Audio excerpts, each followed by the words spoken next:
Muy bien, doctores, vamos a continuar con la clase. Entonces, vamos a ver, o empecemos a ver, neoplasias con diferenciación divergente. Como habíamos mencionado al inicio de este capítulo, las neoplasias tienen un origen monoclonal. O sea, que esto quiere decir que a partir de una sola célula, sí, se derivan o nacen los diferentes células o la descendencia celular que va a conformar o va a dar origen al tumor. Es algo característico, ¿estamos de acuerdo? Inclusive cuando se tiene duda si un tumor, sobre todo por ejemplo en los linfomas, si una proliferación linfocítica es tumoral o no, entonces se tiene que ver si es monoclonal o policlonal. Cuando son monoclonales son tumorales, cuando son policlonales realmente son de tipo reactivo, inflamatorio. Entonces, en este caso, las neoplasias monoclonales, o las células que derivan de un solo clon, van a diferenciarse en más de una estirpe celular. Y eso ocurre en el denominado adenoma pleomorfo, por ejemplo, de glándulas salivales, en donde la neoplasia es monoclonal, es una neoplasia de origen epitelial, pero la célula puede transformarse hacia tejidos de diferentes estirpes. Tampoco puede dar origen, por ejemplo, a túbulos o a grupos de células epiteliales, pero también se puede diferenciar en células de tipo mesenquimatoso como condrocitos, osteocitos, fibroblastos. Entonces, esto se llama diferenciación divergente, cuando de una célula tiene la capacidad de diferenciarse hacia diferentes líneas o células de los estratos. Bueno, los tisulares no es tan amplio como el teratoma, pero sí puede dar origen a células epiteliales y células mesenquimatosas. Otra neoplasia que tiene esta característica de ser divergente es el fibroadenoma de Mars, que en realidad la neoplasia es originada a partir de una proliferación de tejido conectivo laxo común, en donde las células también pueden diferenciarse hacia células epiteliales que dan origen a túbulos de tipo epitelial. Muy bien, y tenemos el teratoma, que también es una neoplasia con diferenciación divergente, pero en este caso la diferenciación es más amplia, ¿estamos de acuerdo? Tiene células se pueden diferenciar a más de una de las células de las capas germinales, inclusive a las tres. O sea, podemos encontrar entonces en un teratoma una divergencia celular que abarca al ectodermo, mesodermo y endodermo. Esto es debido a que las células, en este caso, son células germinales totipotenciales, entonces realmente tienen una capacidad excelsa para transformarse o diferenciarse hacia cualquier tipo de tejido. ¿Estamos de acuerdo? Y bueno, estas lesiones, por lo tanto, son más frecuentes en el ovario, en el testículo y en algunos casos en la línea media cuando hay restos embrionarios totipotenciales. ¿Por qué en el ovario y en el testículo? Bueno, porque ahí es en donde están las células germinales totipotenciales. Tenemos más lesiones respecto a esta nomenclatura, ¿sí? Los denominados amartomas, que muchos amartomas en realidad, a pesar de tener el sufijo oma la palabra y denotar una neoplasia benigna, muchos amartomas en realidad son malformaciones, ¿sí? Alteraciones del desarrollo, ¿estamos de acuerdo? Y algunos amartomas en realidad están siendo considerados como tal de manera errónea y en realidad muchos de ellos son verdaderas neoplasias benignas. ¿Sí? Entonces, un amartoma es una masa de tejido propio de un lugar determinado, ¿sí? Que está dispuesta en un volumen excesivo y de manera desordenada. O sea, ¿qué quiere decir esta definición? Bueno, que el amartoma consiste en células o tejidos que son activos o propios del lugar de donde está creciendo, pero que se da en un volumen excesivo y muy desordenado, con una arquitectura muy desordenada. Y como ejemplo tenemos las malformaciones vasculares, los amartomas leiomiomatosos, entre otras muchas lesiones que se han descrito en la literatura.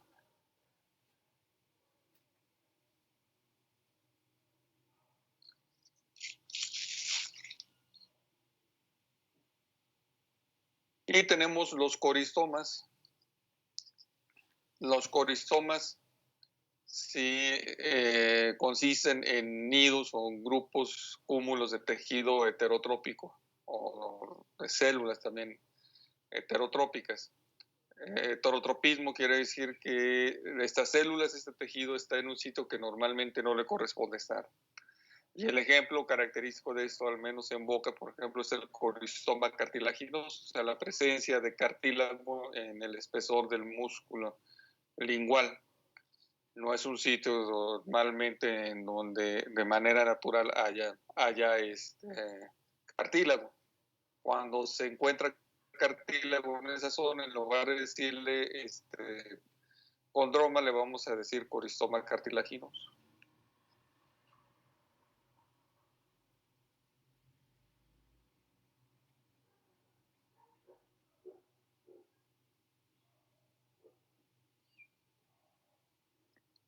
Muy bien, doctores. Esta neoplasias. El que les va a aparecer ahorita, la imagen que les va a aparecer es la de un tumor mixto. Anteriormente se le denominaba así porque se creía que en realidad eran neoplasias que tenían un componente realmente epitelial y uno de tejido conectivo, que tenía dos, digamos, tipos celulares diferentes. Actualmente se sabe que no, que es un adenoma, es de origen epitelial y puede tener puede sufrir la célula epitelial diferenciación divergente hacia estructuras epiteliales que te forman, por ejemplo, en este caso, ductos o conductos, son esos túbulos que se ven aquí en estos espacios.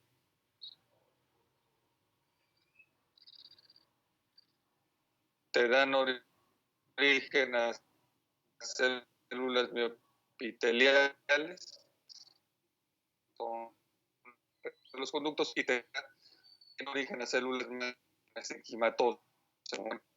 Observamos un mesenquima que caracteriza diagnósticamente para esta lesión se le describe como conromixoide. Parece tejido cartílago, estamos de acuerdo. O sea, eso es cartílago y es algo que define esta lesión. El estrómago define, da el diagnóstico. Doctor. Tenemos los teratomas. Mande usted. Mande. Perdón que lo interrumpa, pero ¿podría repetir la parte que dijo? Células neoepiteliales, porque se le trabó todo a partir de ahí. ¿Sí me estoy escuchando bien ahorita? Sí, doctor. Sí, tenemos aquí que la célula o el clon celular que da origen al adenoma pleomorfo se puede diferenciar en células epiteliales, que te dan origen en este caso a conductos.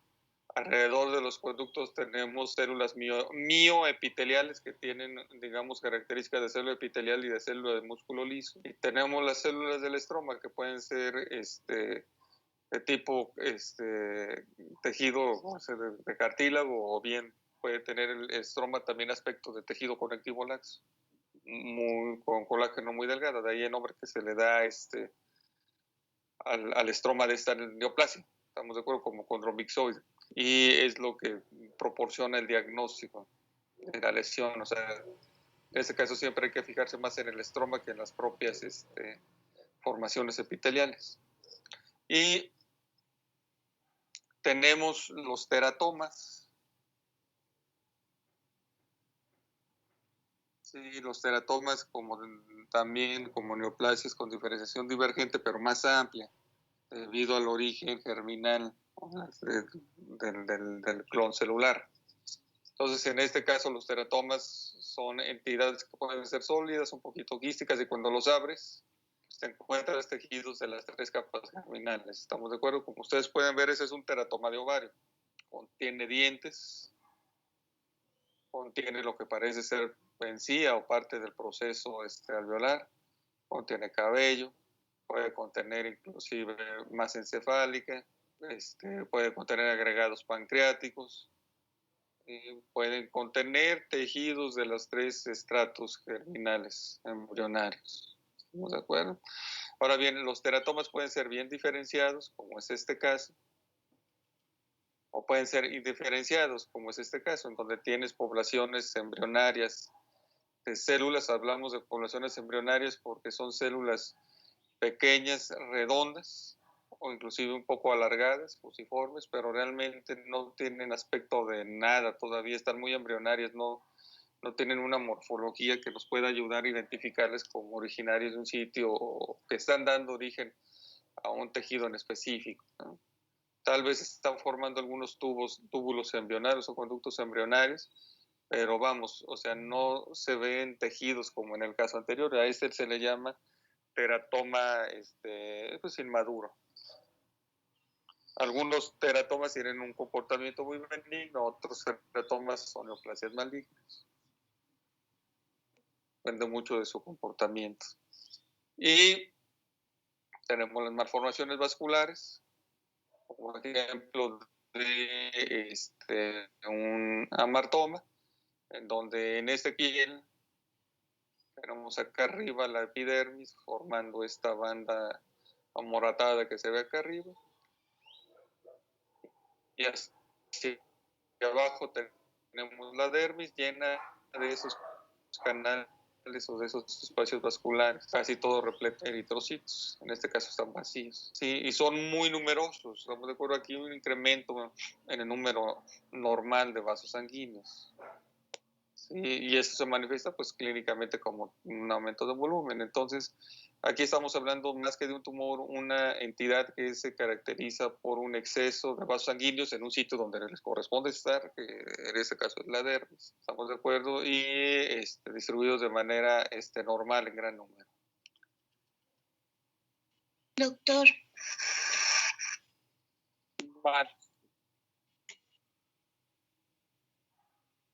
Mande. ¿Cómo dijo que se llamaba Mande.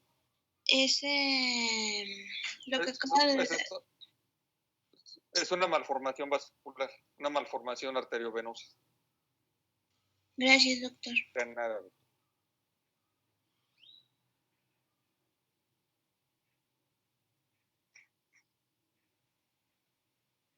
Y este ejemplo, el siguiente que les va a aparecer, es un ejemplo de un coristoma o de presencia de tejido de cartílago, inclusive con un poquito de osificación acá abajo. Estoy señalando con el puntero en el espesor de la lengua. Sí, esto es, digamos, un coristoma, o sea, hay tejido, hay cartílago en un sitio que no le corresponde estar.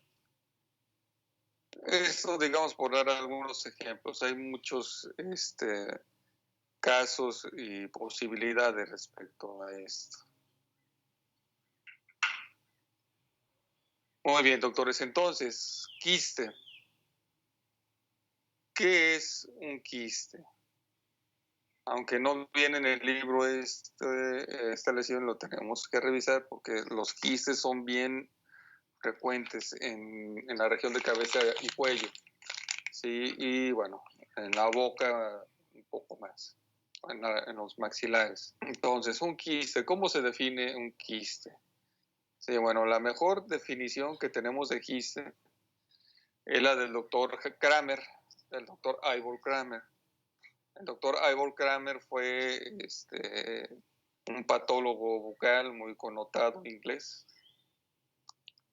Fue director del Eastman Dental Institute de la Universidad de Londres, en donde, digamos, los patólogos bucales con quien yo estudié son egresados del Eastman Dental Institute. Es por eso que nosotros, o al menos en mi caso, sí me apego a esta definición, porque es la que más complace, no tanto como, digamos, lo que aprendí. Estamos de acuerdo de lo que sé, porque vamos, no hay que moverse en la vida de manera tan rígida, ¿no? Sino hay que razonar el contexto de las cosas y decidir cuál es lo más correcto, lo que más se apega a tu realidad, ¿no? Entonces, la definición de quiste del doctor Ivor Kramer, acuñada en 1974, es la que más me satisface. Y reza o la describe, o la define como una cavidad patológica que contiene líquido, semilíquido o gas, pero no pus. ¿Estamos de acuerdo? Entonces ahí tienes una cavidad patológica, que sería la analogía de las cavidades anatómicas.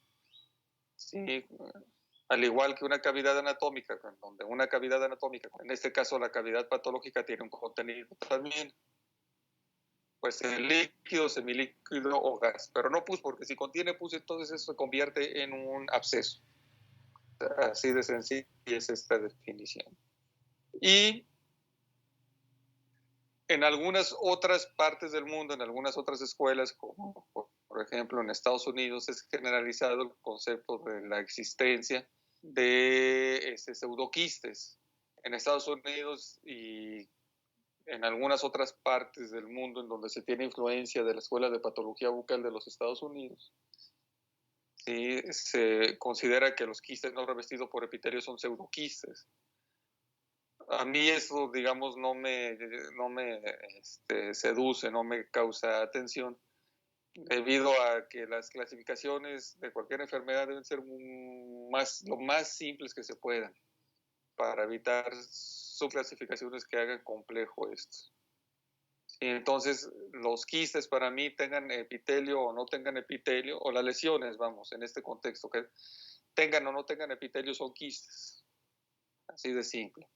O bien, como el doctor Reichardt y el doctor Philipsen, en algunos, a esos pseudoquistes que considera la escuela estadounidense, le dice cavidades en lugar de quistes, está bien por el mismo criterio. O sea, los que no tienen epitelio son cavidades. Bueno, tampoco es una clasificación que a mí me llame la atención.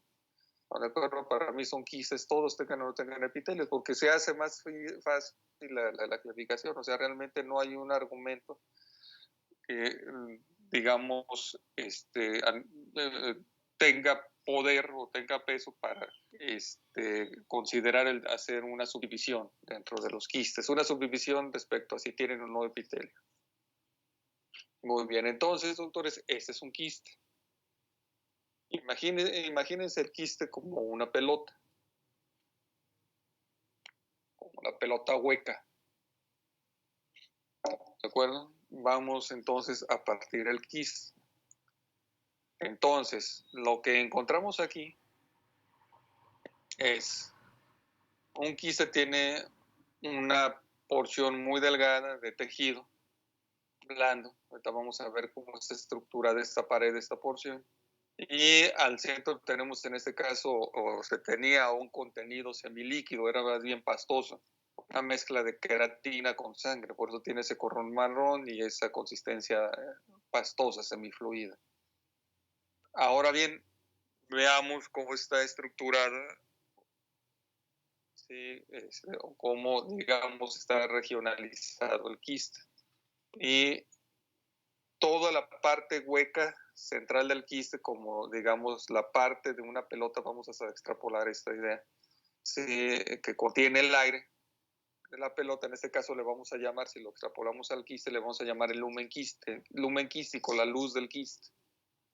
La luz del quiste en este caso es en donde estaba contenido. Vamos a regresarnos una diapositiva hacia atrás, ¿sí? Todo este material pastoso está contenido en la luz del quiste. Muy bien. Y en ese acercamiento de esta parte del quiste podemos observar perfectamente los dos estratos que conforman al quiste.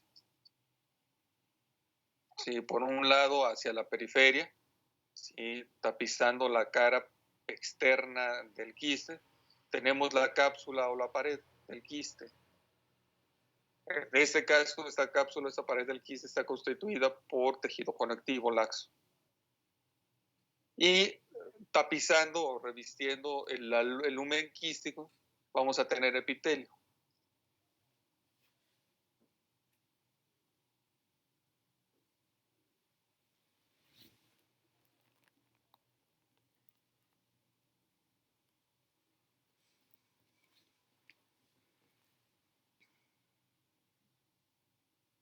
Muy bien, doctores. Entonces, ¿cómo se observa esta parte del quiste? ¿Cómo se observa el microscopio? Bueno, en este caso estamos hablando de un quiste que está revestido por un epitelio escamoso estratificado. Hay quistes que tienen otro tipo de revestimiento.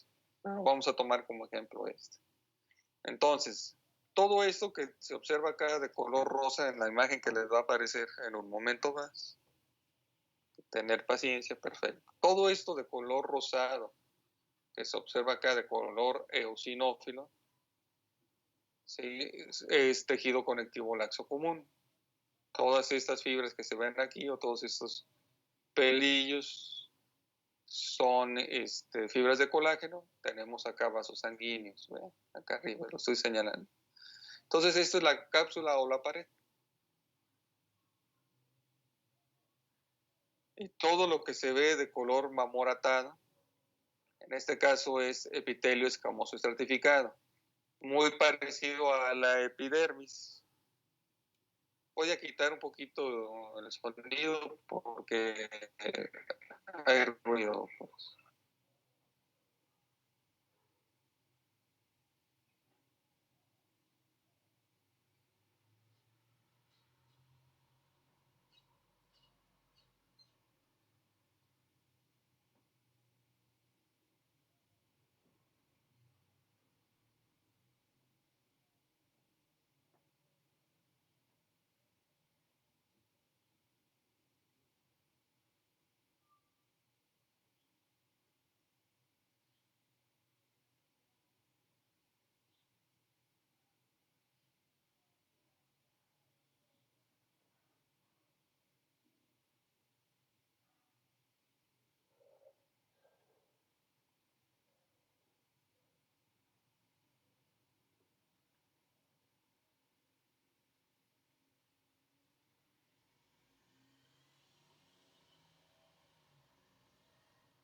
Muy bien, doctores, continuemos. Y acá abajo tenemos el lumen quístico. En este caso, el lumen quístico contiene todo este material que tiene este aspecto como de láminas, como de hojuelas, ¿sí? El cual pues le corresponde o es queratina. Sí, este caso, por lo tanto, se diagnosticó como un quiste dermoide.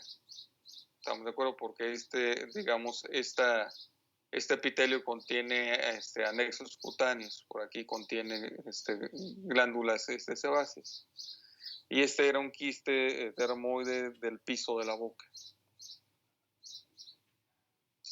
Muy bien, doctores. Y bueno, en esta tabla que viene en el libro, la siguiente que les va a aparecer, se mencionan muchos más ejemplos de tumores benignos y malignos con su respectivo origen tisular, la cual se pueden para cualquier duda que tengan. Doctores, acabamos de mencionar, digamos, algunos ejemplos que son muy comunes, pero los tumores, tanto benignos como malignos, con amplios orígenes tisulares. Muy bien, doctores, entonces, ¿cuáles o qué criterios se utilizan para diferenciar una neoplasia benigna de una neoplasia maligna? Bueno, hay 3 criterios que se utilizan para hacer esta diferenciación. Y uno de ellos, o esta discriminación, ¿sí? Entre neoplasias benignas y neoplasias malignas. Y uno de estos criterios es la diferenciación. ¿Estamos de acuerdo? ¿Qué significa o en qué consiste este criterio? Bueno, ¿qué tanto o cuál es el grado de similitud morfológica y funcional entre el parénquima de la neoplasia, o sea, la porción de la neoplasia que le da nombre a la neoplasia, que le da comportamiento biológico a la neoplasia, con su contraparte tisular normal? ¿Estamos de acuerdo?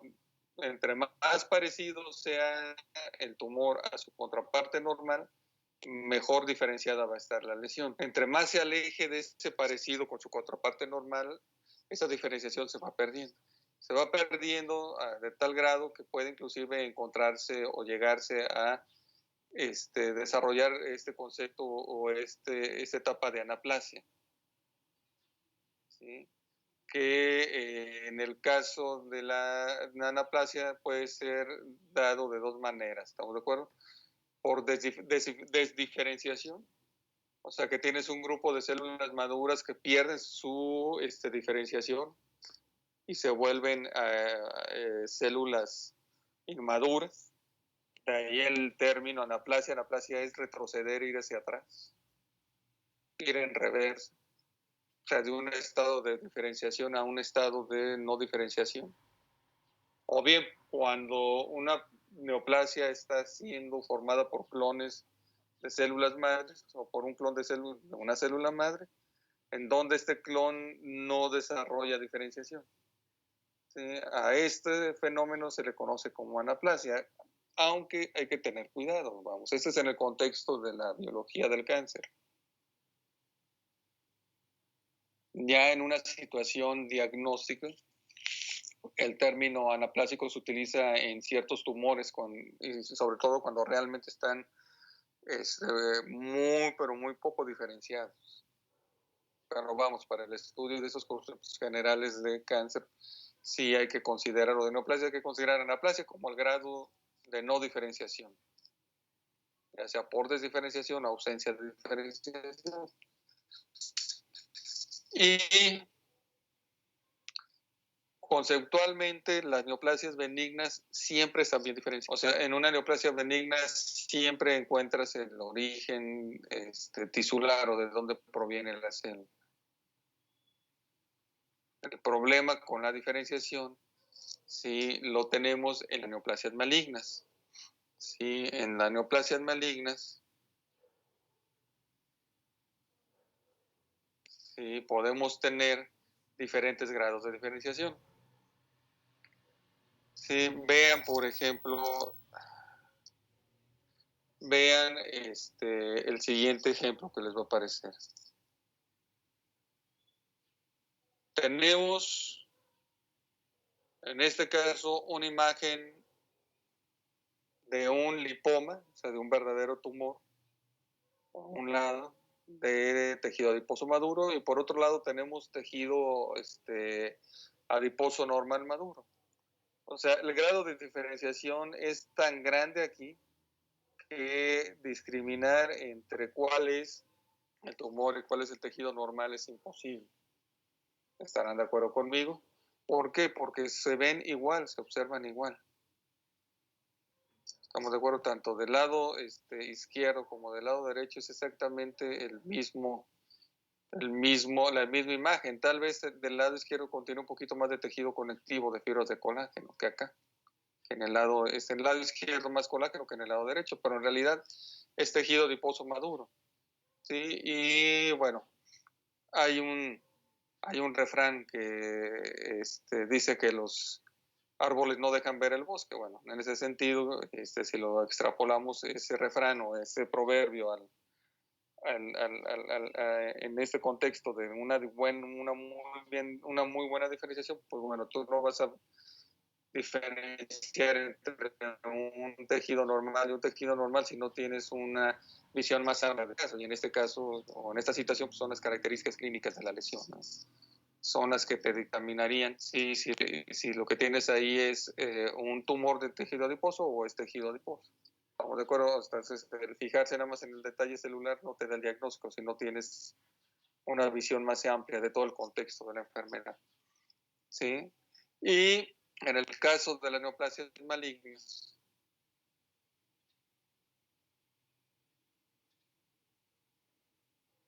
el grado de diferenciación es más amplio porque va desde lo bien diferenciado, ya les apareció la diapositiva, hasta la anaplasia, con grados intermedios de diferenciación. ¿Qué quiere decir esto? Bueno, hay tumores, por ejemplo, los originados en la epidermis, o en el epitelio que reviste la mucosa de cavidad bucal. Hay tumores que pueden ser bien diferenciados, moderadamente diferenciados, mal diferenciados o anaplásicos.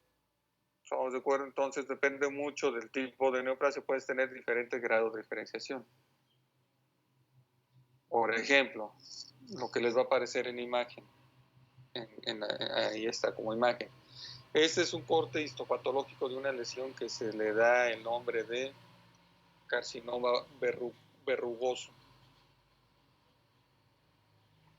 El carcinoma verrugoso es una neoplasia que inclusive se le denomina, en algunos autores le denominan como muy bien diferenciada, en donde por un lado tienes, si señalamos más o menos con el puntero, señalando acá, de acá hacia acá, tienes mucosa de aspecto normal o epitelio de aspecto normal. Más o menos de aquí para acá, hacia la derecha, tienen la neoplasia, que realmente en este caso tienes una buena estratificación del epitelio. La citología no te presenta anaplasia. Sí, o sea, realmente no hay anaplasia aquí. Tal vez el epitelio está más engrosado. Sí, y el criterio diagnóstico es esto, que es un epitelio que sí está engrosado, pero que empuja, ¿sí? Empuja hacia el tejido conectivo. O sea, tiene en este caso, un patrón de crecimiento, sí, a través o empujante, ¿estamos de acuerdo? Y ese es un criterio diagnóstico para determinar que esto es un tumor maligno, más que una lesión hiperplásica, por ejemplo, ¿no? Pero está bien diferenciado, ¿eh? O sea, realmente sí es un acercamiento muy importante. Estamos de acuerdo, por ejemplo, un 40X, para ver las características citológicas de la lesión, pero realmente esto no tiene, o sea, no tiene criterios citológicos de neoplasia maligna. Aquí el criterio citológico, el criterio de neoplasia maligna lo tiene a nivel de la arquitectura tisular. Es una neoplasia muy bien diferenciada. Estamos de acuerdo en cuestión a su morfología y en cuestión a su función, porque sigue produciendo queratina. Estamos de acuerdo, como se observa acá. Entonces mantiene la morfología y se mantiene la función, en este caso la producción de queratina. ¿Estamos de acuerdo? Y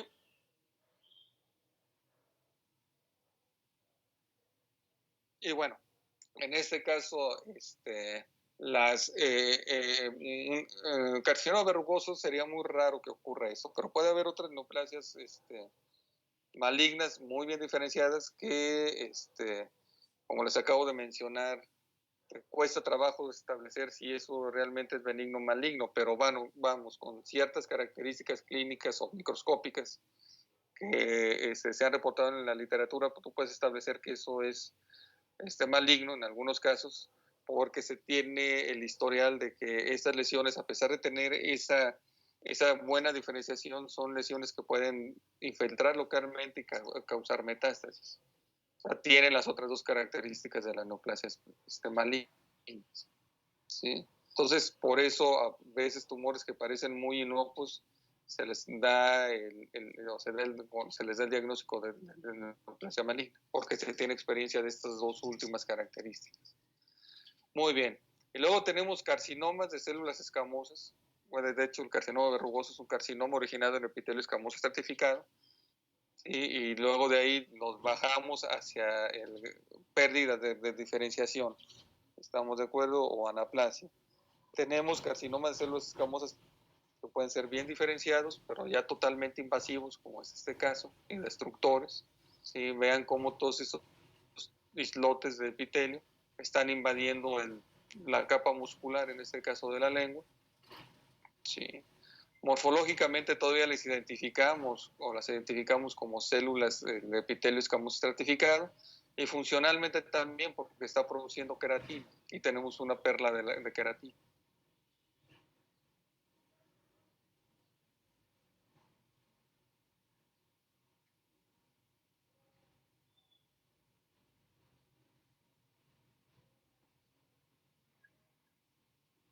Sí, entonces ese sería un ejemplo de un carcinoma de células escamosas bien diferenciado, no tan bien diferenciado como el carcinoma verrugoso, pero es diferenciado en el sentido de que todavía se respeta la morfología y la función del tejido nativo. Voy a cerrar el micrófono un momento.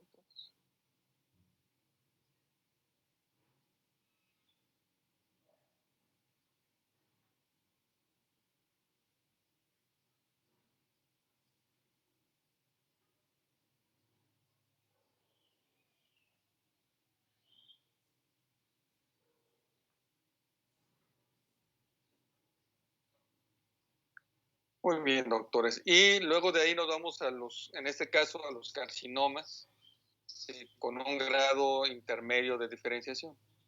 En este caso tenemos un carcinoma, un adenocarcinoma, un carcinoma, perdón, escamoso originado en el epitelio escamoso certificado, es un carcinoma de células escamosas, en donde ya las células tienen un aspecto más basaloide, ya no son tan poligonales, que nos permita encontrarles, por ejemplo, puentes celulares, que nos ayude a establecer que eso tiene un origen escamocelular. Ya no produce queratina, por lo tanto, es, digamos, o sea, todavía lo identificamos como epitelial, pero no está tan diferenciado hacia lo escamocelular. Por eso le denominamos carcinoma de células escamosas con un grado de diferenciación intermedio. Y tenemos las neoplasias pues mal diferenciadas, ¿estamos de acuerdo? Como representan los carcinomas de células escamosas fusiformes, en donde aquí, digamos, dentro del tumor todavía observamos un islote más o menos diferenciado, moderadamente diferenciado de células epiteliales, pero todo lo demás sí, ya está, digamos, muy anaplásico. Y se parece mucho, por ejemplo, a la imagen del teratoma no diferenciado que les mostré hace un momento, en donde tenemos prácticamente células, una lesión compuesta prácticamente por células fusiformes, que su morfología no te permite identificarlas como, en este caso, de origen epitelial. Tendrías que hacer técnicas de inmunistoquímica o aplicar un anticuerpo para identificar que estas células son de origen epitelial. Tendrías que ver si expresan citoqueratinas o no. Entonces, en este caso, estamos hablando de una neoplasia mal diferenciada, con un grado de anaplasia muy marcado. Ahora bien, entre más anaplásico sea una neoplasia maligna, va a tener más características de la anaplasia. ¿Cuáles son esas características de la anaplasia? Bueno, aquí está mal programado, permítanme. Vamos a ponerle acá.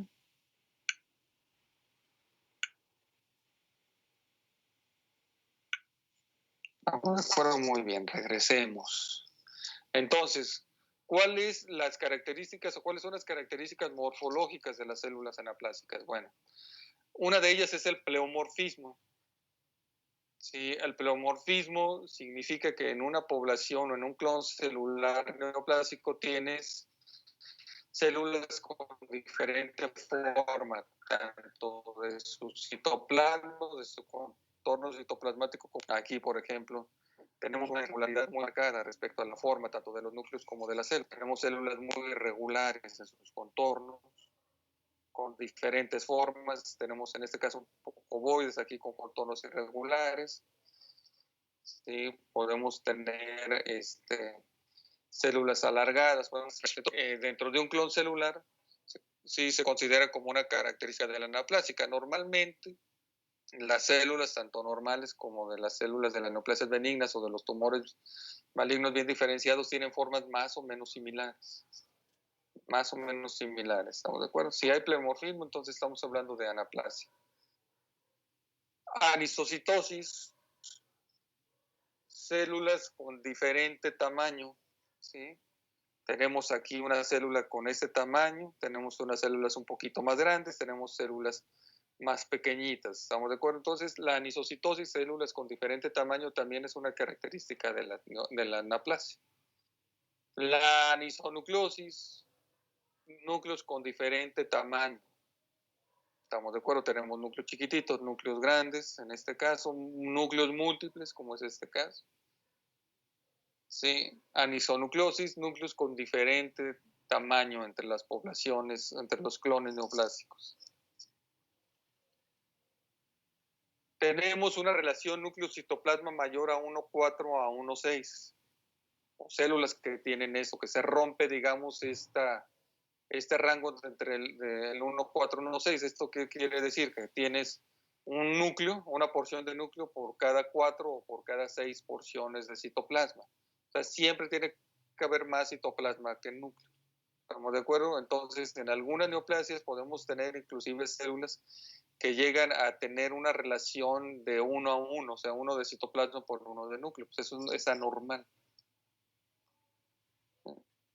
Y eso es, digamos, es el concepto del incremento de la relación núcleo-citoplasma. Muy bien. Nucleolos visibles o nucleolos muy grandes. También es otra característica de la anaplasia. Sí, hay células o clones celulares que en normalidad no exhiben núcleos o los tienen chiquitines, que cuando se convierten en tumorales, los núcleos aparecen o se tornan gigantes, muy visibles. Como ocurre, por ejemplo, en los melanomas, en donde los melanocitos normalmente no tienen nucleolos, pero los melanocitos neoplásicos malignos sí los tienen. Hipercromatismo nuclear. Sí, esto se refiere a que las células neoplásicas se convierten en heterocromáticas con una cromatina muy condensada, como se ve en todas estas células. Sí, y esto les permite captar con mayor afinidad la hematoxilina y pigmentarse de manera exagerada. De ahí el nombre, hipercromatismo nuclear. Tenemos o podemos tener células gigantes multinucleadas, como estas células, ¿estamos de acuerdo? En este caso son células gigantes multinucleadas neoplásicas, tumorales. Como las que aparecen aquí, digamos, este caso que estamos viendo es un rhabdomiosarcoma. Los tumores, en este caso malignos, de origen muscular, del músculo estriado o del músculo cardíaco, suelen tener muchas células gigantes neoplásicas. Y va a haber pérdida de la polaridad. ¿A qué se refiere con pérdida de la polaridad? Bueno, pérdida de la arquitectura tisular. En este caso, las células están desordenadas, estamos de acuerdo, están formando mantos, están formando estructuras que no representan la arquitectura original del tejido que dio origen a esta lesión. Y mitosis abundantes o mitosis atípicas. ¿Cómo sabemos que una célula, cuál es la morfología de una célula que está experimentando una mitosis? Ahorita vamos a ver imágenes. Vamos a dejar un momentito esta diapositiva para que terminen de anotar.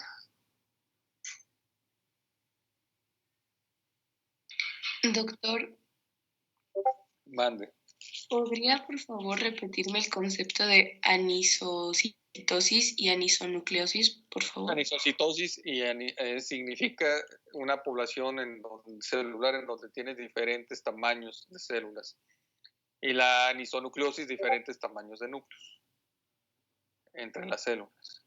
Tienes unas células con un núcleo más grande, otras con uno más pequeñito. En el caso de la anisonucleosis, anisocitosis, tiene células en ese mismo tumor que tienen un tamaño grande, otras que tienen un tamaño mediano y otras más chiquitinas. A eso se refiere. Gracias, doctor. De nada. Doctor, ¿me podría repetir lo de pleomorfismo, por favor? Pleomorfismo es que tienes diferentes formas celulares dentro del mismo clon neoplásico. Puedes tener formas ausadas, alargadas, ovoides, redondas o formas irregulares. Gracias, doctor. Doctor, ¿me puede volver a explicar el hipercromatismo nuclear, por favor? Es cuando los núcleos se observan muy teñidos, muy oscuros, porque captan mucha hematoxilina. Todos los ves oscuros, profundamente oscuros, como los de esta célula multinucleada que se ve acá, o de estas células multinucleadas también. Normalmente los núcleos no son tan oscuros. A pesar de que puede estar condensada la cromatina, tienden a ser un poco más claros en comparativa con los núcleos que se ven acá, inclusive como esta mitosis que se ve acá. Ahora creo que está muy hipercromática. Muy bien, doctores, entonces, las mitosis normales tienen esta forma y depende de la fase del ciclo celular en donde esté la célula, se va a aparecer de una forma determinada. ¿Estamos de acuerdo? Las células que están en la profase, si tiene su cromatina enmarañada como si fuera una madeja de estambre, pues, es el núcleo de esta célula. Sí, en la metafase, que eso realmente no se observa mucho en los cortes histopatológicos, observas cómo digamos, la cromatina está segregada simulando un poco más a los cromosomas en forma.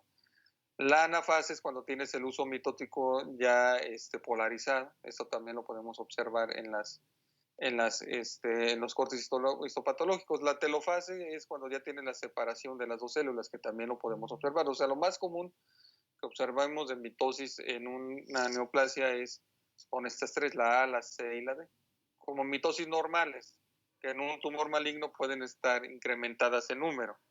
Ya vamos a terminar, doctor, nada más vemos la siguiente diapositiva. Y como en el caso que estamos revisando, pues tenemos múltiples mitosis, por ejemplo, tenemos esta que está acá. Estamos de acuerdo, de hecho, es la que tenemos más representativo, esta que está. Estamos de acuerdo, en este caso estamos hablando de mitosis anormal, ¿sí? En este caso estamos hablando, ¿sí?, de una mitosis que sí tiene, si se fijan ustedes, forma de una mitosis en profase. Estamos de acuerdo, está muy cargada de colorante. Por eso le llamamos carioquinesis hipercromática. Es una mitosis anormal. O tenemos otras mitosis en donde hay una cantidad muy pobre de cromatina. Esto se le llama carioquinesis hipocromática. O cuando tienes usos mitóticos asimétricos, le llaman bicarioquinesis asimétrica, porque digamos la cantidad de cromatina que tienes que tener en cada uno de los polos del uso mitótico tiene que estar más o menos en cantidad similar, como en este caso en la imagen de la anafase que se está observando en este momento. Si esto, digamos, tienes más de un lado que otro, pues esto es anormal. O cuando tienes mitosis con tres polos, tricarioquinesis o una división tetrapolar, ¿estamos de acuerdo? O sea, la división mitótica o multipolar. Sí, o sea, la división mitótica se tiene que dar nada más en dos polos, porque, digamos, se tienen que dar dos células hijas, no más de una célula hija al mismo tiempo. O tienes mitosis en donde la carioquinesis o la distribución de la cromatina es muy irregular y no te da origen a los polos, a los dos polos mitóticos. ¿Estamos de acuerdo? Entonces, cuando se observan mitosis con esas morfologías, son mitosis totalmente anormales, como esta que se observa acá. ¿Estamos de acuerdo? Muy bien, doctores. ¿Dudas, preguntas al respecto, doctores? Sí, doctor, ¿me podría repetir, por favor, el nombre? Levánteme la mano, doctora, por favor. Sí, a ver, doctora Brenda, Cristina, dígame. Disculpe, ¿me podría repetir cuál es el nombre de la célula que nos estaba mostrando hace un momento? ¿El nombre de la célula de la mitosis Sí. que se observa ahí? Sí, por favor. ¿O de qué es ese ejemplo que nos estaba dando? Este ejemplo es un rhabdomyosarcoma, una neoplasia maligna de músculo esquelético. Muchas gracias, doctor. ¿Sí? Y esta es una mitosis anormal de tipo hipercromática, una carioquinesis hipercromática. Gracias. Muy bien, doctores. ¿Dudas, preguntas al respecto, doctores? Nada. Perfecto, doctores. Entonces nos quedamos aquí. Nos vemos el próximo lunes. No es cierto, el próximo lunes es el próximo martes, doctores. Que estén bien. Gracias, doctor. Gracias, Buen doctor. día. Que tenga buen día. Gracias, doctor. Que tenga buen día. Gracias, doctor. Buen día. Igualmente, cuídense.